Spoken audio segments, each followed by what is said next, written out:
first ask Christopher to come forward. Christopher was appointed Group General Manager, International Airline at Air New Zealand in May 2011, took over the role of CEO in January 2013.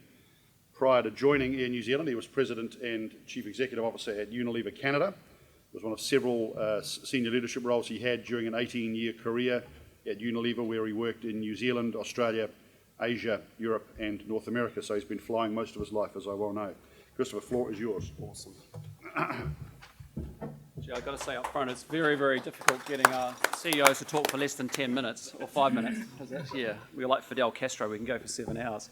I want to say a big thank you to Penny. I think this is an absolutely fantastic event, and the work of the SBC to actually genuinely mainstream sustainability into this conversation is absolutely fantastic. So this is the starting point, and this is the anchor, and the work that you've done already has just been really brilliant. So well done. I thought in the comments that I would make today, just really in 3 buckets. The first is really, what is the burning platform for sustainability? The second thing is, what is Air New Zealand doing with our sustainability framework?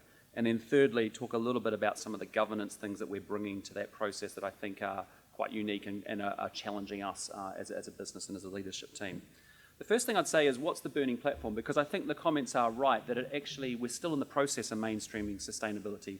Phil and I came from a conversation this morning called Mood of the Boardroom in Auckland, and it's still getting into the bloodstream of our business community. They're up for it, but they don't quite know what it is and what it's about. But I'd just say, if we take a step back, we have got unprecedented global challenges. Just forget about New Zealand for a bit, just think about ourselves as business leaders.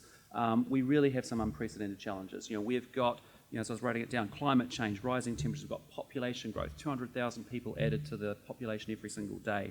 We've got scarce water, degraded agricultural land, we've got expensive energy, poor sanitation, urbanisation, we've got rapidly rising unemployment, especially youth unemployment, inequality, and all those sorts of things. So when you read that list, you get a bit depressed about it. And what I'd actually argue is that volatility, that uncertainty, that ambiguity is actually in fact the new normal for us as business leaders. And so the two responses of one, I'm going to panic and be very fearful about it, isn't going to work. And then likewise, the other option of, actually, I'm just interested in the dollars and the cents and I'm going to bury my head in the sand, isn't going to cut it either. And so we actually, as a new generation of business, political and community leaders, now need to step up and actually say, we will do this confidently and optimistically, and we will find a way through this and try and do growth and sustainability. I think the second big thing is this link between business and community. As I think about it more, it's very clear that I don't want to make any apologies for being a business person. Business has been absolutely critical at lifting billions of people out of poverty in developing and emerging countries all over the world. In a place like New Zealand, in a developed country, you need business to be very strong, so society is very strong. So the platform and the linkage between us and the liberty we have to run our businesses, but the responsibility we have to strengthen civil society, are really inextricably sort of linked. And so I think we've got to acknowledge the link there and the role that we play in a broader civil society as business leaders. What is obvious is that we have to find new ways to grow and grow very differently along the way. I think the third bucket for me on why the burning platform is, we're going to need unparalleled collaboration between business, between community and consumers, and between government. And we're all coming from lots of different perspectives within the New Zealand business community and global community, but we're going to need to think about this subject and get ourselves much better educated and much more sophisticated in our understanding of the principles around it. Governments play a role, but there's lots of business people that take shots at government, but they haven't got their own house in order in their businesses. And likewise, business can play a really big role because we have global scale, we don't have the bureaucracy, and we can do many, many things that government frankly can't. But I think we have been missing an action in this conversation, pointing the finger at other places. So that's the first thing I'd say around sustainability is a global burning platform for all of us as business leaders, whether you've got religion yet or not. We've got to get on board that program really clearly. So what are we doing at Air New Zealand? And we've launched something called the Sustainability Framework. And the reason for that is that we've celebrated 75 years of being in business here in New Zealand this year. And it's been a fun year. But what you go back through history and you realise is that we've kind of been there in the good times, we've been there in the bad times, but we've kind of been there. And as we go forward, we've got to find a way to stay there for the next 75 years. And we realised very quickly that our fortunes and our past and our future are inextricably linked to the success of New Zealand. So New Zealand becomes a small place without a thriving and a successful Air New Zealand, and likewise Air New Zealand can't be successful if we don't have a strong and prosperous New Zealand. So our futures are sort of inextricably linked. And so that's why we've created this mission and purpose in our Go Beyond plan called We Want to Supercharge New Zealand's Success Economically, Socially and Environmentally. So we've created this framework, and it is our response to those unprecedented challenges that I alluded to. but also this desire about these pressures that we're facing around economic, social, and environmental. And we want to frame our approach and our actions so that we're all aligned around delivering against that. So the framework captures for us a bunch of initiatives around those three pillars that we've got. And if we do that right, we'll get sustained economic growth, we'll get positive social impact and positive environmental impact. And I think that's one of the issues is in New Zealand, sustainability, and having spent a lot of time overseas, it's not understood like that overseas, but here it's understood as environmental only and eco. And it's one aspect of it, but it's not what it's all about. It's got to be about economic, social, and environmental, and in particular how those three aspects are all threaded together and work together to be able to do that. So we've got three big pillars: economic, social, environmental. Economically, clearly we've framed that into two areas. We think we can make a big difference to tourism. As of today, I think tourism probably is as big as dairy, which is fantastic, but that creates some other challenges. But what I'd say is, tourism is a big industry. It's our second biggest industry, biggest employment industry in this country, and we bring anywhere from a third to 40% of the visitors here. So we create a lot of downstream benefits for an industry. And we can do a lot to help there. Trade and enterprise, we obviously go to around the world with our network that gets high value products to markets.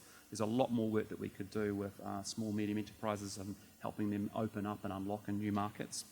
Socially, we've got a lot to do in our people. We talk a lot that we think we're a really good company, but we don't think we're a truly great and world-class organisation yet. And we've got a lot more work to do with our people, and that's around leadership development, professional skills, talent development, performance management, their capability and the culture of the organisation. And then socially, it's been an interesting exercise in the last couple of months because David, who leads our agenda with James, we've been out and about talking to 800 of our staff, thinking about how Air New Zealand can make a bigger difference socially. We can do a lot of stuff, but actually is it really in the wheelhouse and the DNA and the bloodstream of what we can uniquely do as an organisation versus just signing up and slapping our logo on a few things. So we really want to be very purposeful about that. And there's areas around that our public are playing back to us around, can you help inspire and educate New Zealanders? Can you bring the best of the world to New Zealand and showcase and help us, enable us to actually learn and grow and get more knowledgeable? So, and then the last thing is environmental. We're in the tourism industry and we've got a proposition called 100% Pure, and it needs some functional proof points. It needs to be really, really brought home because the big reason for why tourists come to this country is our environmental asset. And so, and the environment that we have. So our big focus is really on carbon. We make we're really conscious of it. When you fly aircraft around the world, you're a big carbon consumer.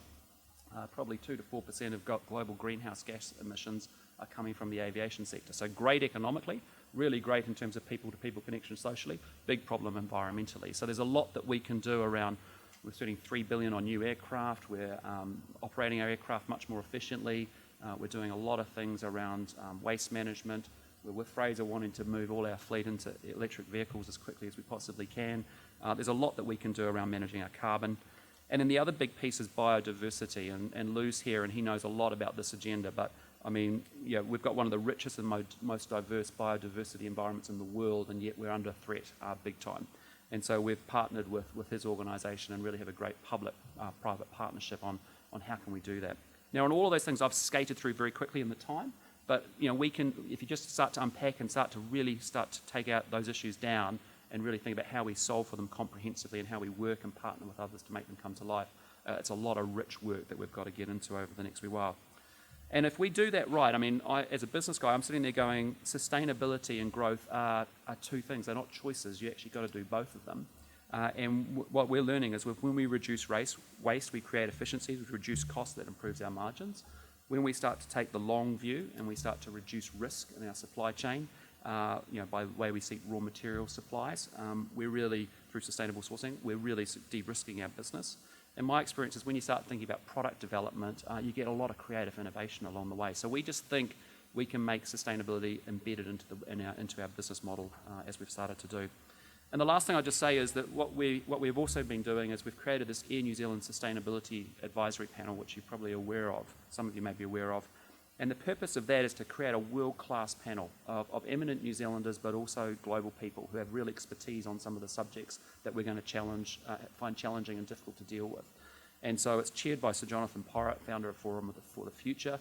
We've got Dame Anne Salmon on there, we've got Rob Fennick on there, Derek Handley, Susan Hunt, who's a biofuels expert, which is important in our part of the world, and a few others as well.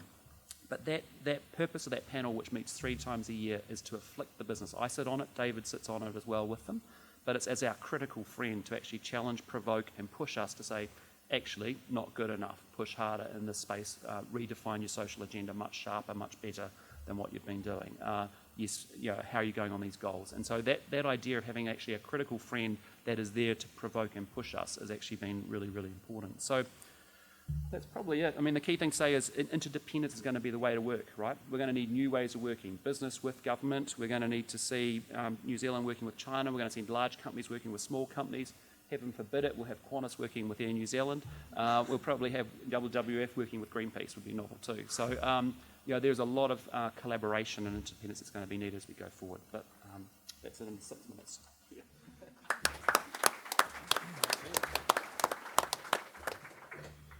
Well, thanks, Christopher. Great inspirational stories of how it's done, particularly the idea of trying to come up with an ideal that's bigger than your company, and getting others to work with that's a fantastic experience.